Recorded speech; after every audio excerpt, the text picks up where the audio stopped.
exciting. So my excuse for my nails is I had a daddy-daughter day. We painted our nails, and yeah, that's my excuse, and I'm sticking to it. So in a recent video we engraved a Corsair PC gaming case. Just the panel was a Japanese theme. If you're aware of it, go have a look at that. And in that video we proposed to the viewers that if anybody wanted to engrave their whole PC gaming case, they should get in touch. And surprisingly, someone got in touch very, very quickly and sent through a brand new NZXT mid-tower gaming case. And I must say, I'm a little bit of a gamer myself. I do like to dabble a little bit in the gaming, and I don't have a build like this, but in terms of quality, this is really, really nice. So the stipulations that we had was that we needed to find a gaming case that had a lot of surface area and that was metal as well. So there's a lot of plastic ones on the market and things like that. So we had to find one that was a lot of metal on it and a lot of nice surface area that we can really accentuate artwork and really get, you know, the artwork popping all over the case. So, and this would really fit the bill quite nicely in terms of build quality and the overall look of the case. So it's a super sleek, really, looks really nice, and I'm looking forward to getting my teeth stuck into this one. So we're going to be engraving this panel on the side here, probably a nice battle scene. So that's kind of the theme.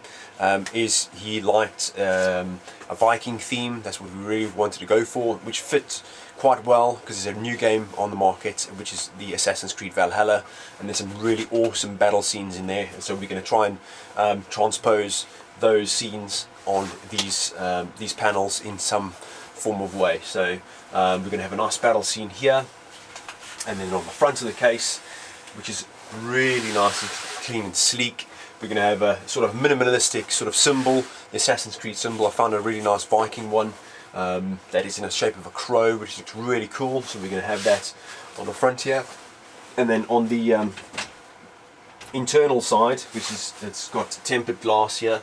There's an internal bracket that we're going to accentuate and have some sort of subtle engraving and artwork on there, which I think will really complement the entirety of the build. When everything's inside and all lit up, I think it'll look really, really cool. So looking forward to getting stuck into this. So how are we going to tackle this? Something like this, especially a big project like this in terms of engraving, there's many different ways you can transpose imagery onto, you know, different surfaces like this. But for something like this, the most reliable source for me to get artwork onto a project of this size is to use a projector. So I'm going to be using a projector to project the image on here to get a good feel of what the image looks like on there in terms of fitment and placement, and then we're going to go from there and just fill in the blanks. But we've got to make sure all the artwork ties in really nicely. You don't want to make it just a batch of loads of images. It doesn't really sort of tie in together. So we've got to make sure that all ties in, either tells a story or it just accentuates and it complements each other in the best possible way. So without further ado, let's get set up.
you're probably thinking what tools I use. I used a Norris Club Jumbo pencil. It's a really large pencil, similar to like a builder's pencil, really large, thick lead.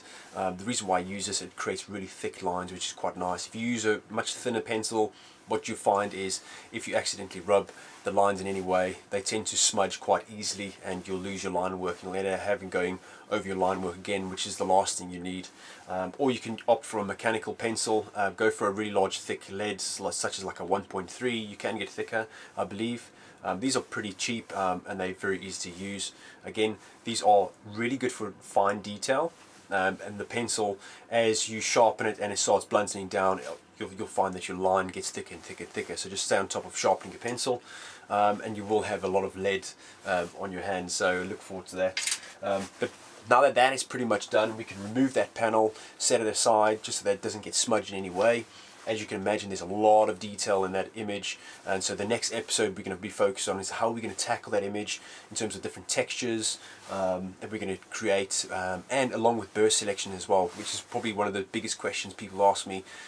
What sort of burrs do you use? So we're going to go through all that information, just that you guys, if anybody of you would like to do something like this on your own PC or your friends or anything like that, then you have the basically tools to get the job done. So you guys caught a quick glimpse of what we're going to be doing on the rest of the PC. So there's a kind of, we kind of decide a little bit more detail on the top of the PC and the internal brackets. We're kind of working on design work there because the designs there are a little bit more intricate, and the bracket is a little bit more technical to get done. So we're going to be working on that in a different sort of way. But in the next episode, you'll be able to see everything done in terms of templating, and we'll start focusing on physically engraving that and getting that done, finished and ready for the chap who sent it across, which I'm pretty stoked for.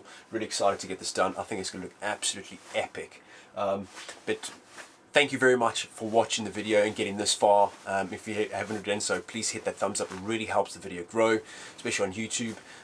And if you haven't done so, please consider subscribing. It really helps us. And thank you so much for everybody's support throughout 2020. It's been fantastic. Everybody's been so positive, and I get really amazing compliments from everybody, and I appreciate it. And this is why we do this. We want to do this to inspire people and help you guys do exactly the same to your own vehicles or your PCs or whatever you want to try and do from a creative perspective with a Dremel. So without further ado, we will see you in the next one.